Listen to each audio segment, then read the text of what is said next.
Car race case ఇప్పుడు తెలంగాణలో ఒక హాట్ టాపిక్ గా మారిందని చెప్పొచ్చు. అండ్ దీనిపైన మాజీ మంత్రి కేటీఆర్ కూడా స్పందించడం మనం చూస్తున్నాం. చట్టం తన పని తాను చేసుకుంటూ పోతుందని మాజీ మంత్రి కేటీఆర్ అన్నారు. ఈ కేసులో ఏమీ లేదన్న విషయం అందరికీ తెలుసు అని చెప్పారు. తనను అరెస్టు చేసే ధైర్యం ప్రభుత్వం చేయదన్నారు. ఫార్ములా ఈ కార్ రేస్ లో తప్పు చేయలేదని 100 సార్లు చెప్పానని గుర్తు చేశారు. లై డిటెక్టర్ పరీక్షకు కూడా సిద్ధమేనని కేటీఆర్ స్పష్టం చేశారు. నేనేమంటానంటే చట్టం తన పని తాను చేసుకుపోతుంది. నేను ఇదివరకే చెప్పాను ఏ తప్పు చేయలేదని. ఏ తప్పు చేయలేదు.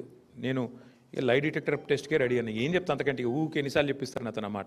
ఎవరు అనుమతి ఇచ్చినా ఎవరేం చేసినా చట్టం తన పని తాను చేసుకుపోతుంది. మా పని మేము చేసుకుపోతాం. ఏముంది దాంట్లో. మేమేమి ఏది కూడా మేము స్టార్ట్ చేసి వదిలిపెట్టేటోళ్ళం కాదు. మేము పోయినాం, ఈడీ దాకా పోయి ఇచ్చొచ్చినాం.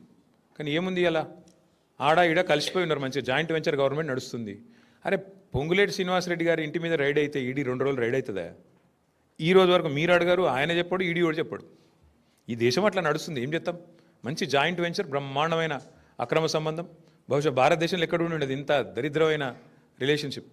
అట్లాంటిది నడుస్తుంది రాష్ట్రంలో. మీడియా రాయదు, మీడియా అడగదు. అడుగుడంతా మమ్మల్ని అడుగుతారు, ప్రతిపక్షంలో ఉన్న వాళ్ళను. అధికార పక్షంలో ఉన్న మంత్రిని అడగరు, ఈడీఓని అడగరు. అడుగురు మీరు కూడా ఒకసారి మంత్రి గారిని గట్టిగా ధైర్యం చేసి. ఏం చేస్తాడు ఆయన? కొరుకుతాడా?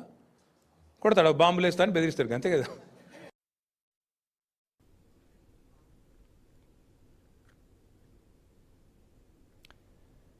రైట్, ఇదే అంశానికి సంబంధించి తాజా సమాచారం మా ప్రతినిధి స్వామి ఫోన్ ద్వారా అందిస్తారు. స్వామి చెప్పండి, కేటీఆర్ విచారణకు సంబంధించి గవర్నర్ గ్రీన్ సిగ్నల్ ఇచ్చిన తర్వాత ఫస్ట్ టైం కేటీఆర్ రియాక్ట్ అయిన సందర్భం మనం చూస్తున్నాము.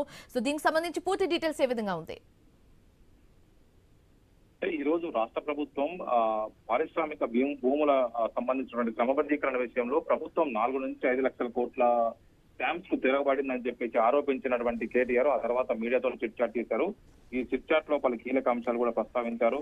ప్రధానంగా ఇటు పార్టీకి సంబంధించినటువంటి వ్యవహారంలో మరోవైపు ఇటు తన విషయంలో గవర్నర్ ఇచ్చినటువంటి అప్రూవల్ ఏది ఉందో అది సాధారణ అప్రూవల్. గతంలో ఎఫ్ఐఆర్ అయినప్పుడే గవర్నర్ ఒకసారి అప్రూవల్ ఇస్తే సరిపోతుంది. దాన్ని కావాలని చెప్పేసి ఈ ప్రభుత్వం దీన్ని రాజకీయం చేయడం కోసం, జూబ్లీహిల్స్ ఎలక్షన్స్ లో దీన్ని మరొకసారి వాడుకోవడం కోసం, మరోసారి ఛార్జ్ షీట్ కోసం, ప్రాసిక్యూషన్ కోసం లేఖ రాసిరు. ఒక్కసారి గవర్నర్ అనుమతిస్తే సరిపోతుంది తప్ప పదే అనుమతులు ఉండవు అని చెప్పేసి మాట్లాడినటువంటి కేటీఆర్ మరిన్ని కీలక అంశాలు కూడా ప్రస్తావించారు. ఇందులో ప్రధానంగా తనను అరెస్ట్ చేసే ధైర్యం ఈ ప్రభుత్వం చేదు, తనను అరెస్ట్ చేసే విషయం కూడా రేవంత్ రెడ్డికి చేయాలని కూడా లేదని చెప్పేసి మాట్లాడినటువంటి కేటీఆర్ ఈ కేసులో ఏం లేదని చెప్పేసి సీఎం కూడా తెలుసు, అందుకోసమే దీన్ని కేవలం పొలిటికల్ ఎజెండా కోసం వాడుకుంటున్నారని చెప్పేసి కూడా ఆయన ఆరోపించారు.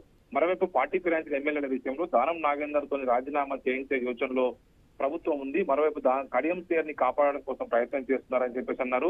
దానం నాగేందర్ బీఆర్ఎస్ పార్టీ గుర్తు మీద, కారు గుర్తు మీద ఖైరతాబాద్ ఎమ్మెల్యే గెలిచి కాంగ్రెస్ బీఫామ్ తీసుకుని సికింద్రాబాద్ ఎంపీ అభ్యర్థిగా పోటీ చేశారు. ఆయన మీద ఖచ్చితంగా వేటు పడుతుందని చెప్పేసి అభిప్రాయపడ్డటువంటి కేటీఆర్ ఆయన వేటు వేసుకుంటే అనవసరంగా పరుగు పోతుందని చెప్పేసి తనకు తానే రాజీనామాకు సిద్ధపడుతున్నారని చెప్పేసి ఆయన మాట్లాడారు.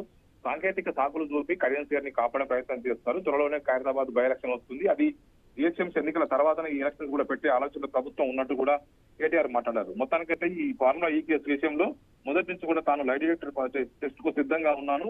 ఈ ప్రభుత్వం కావచ్చు, కేటీఆర్ మాట్లాడిన మాటలకు సీఎం రేవంత్ రెడ్డి దమ్ముంటే తనపైన ఏసీబీ కేసులు ఉన్నాయి, ఇద్దరం కూడా లై డిటెక్టర్ టెస్ట్ కు సిద్ధమా అని చెప్పేసి కూడా సవాల్ విసినటువంటి కేటీఆర్ ఇది మొదటి నుంచి ఇందులో ఏం లేదని పదే మాట్లాడుతూనే ఒకవైపు దీన్ని కేవలం పొలిటికల్ గా రాజకీయంగా వాడుకోవడం కోసం మాత్రమే ప్రయత్నం చేస్తున్నారని చెప్పేసి కూడా ఆయన ఆరోపించారు. Right, thank you Swamy.